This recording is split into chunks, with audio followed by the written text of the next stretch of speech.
Emmanuel Macron en voyage dans l'Empire du Milieu. Le président français poursuit son marathon des visites internationales et espère un rapprochement entre la Chine et la France et plus largement entre l'Europe et l'Asie.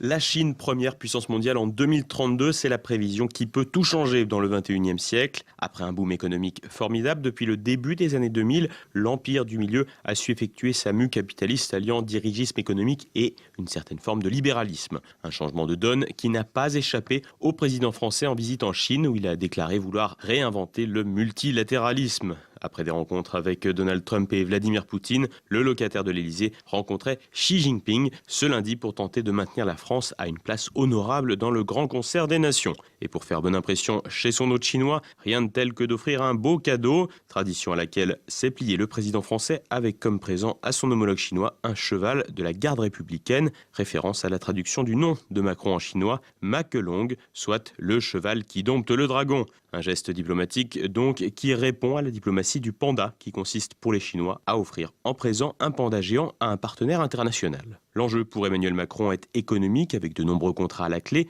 mais pas seulement. Bien sûr, il y a la question écologique pour laquelle le président est bien souvent critiqué en France, mais surtout, il y a les perspectives futures. Ainsi, le président a affirmé vouloir se rendre dans l'Empire du Milieu une fois par an pour resserrer les liens unissant Paris et Pékin, une régularité des échanges qui pourrait permettre à Emmanuel Macron de devenir l'interlocuteur européen privilégié de la Chine. Un rapprochement qui peut s'avérer utile face à la nouvelle donne internationale et les incertitudes qui entourent les liens avec les États-Unis et le Royaume-Uni, mais surtout un pari sur le futur pour un pays promis à un avenir économique radieux. Sur place, la démonstration de style du président était une fois de plus bien étudiée. Dans un discours de plus d'une heure, il a vanté les mérites de la culture chinoise, mais aussi, plus étonnant, Emmanuel Macron a salué ce qu'il nomme le rôle moteur de la Chine dans la lutte contre le réchauffement climatique. Mieux encore, il a proposé une année franco-chinoise de la transition énergétique.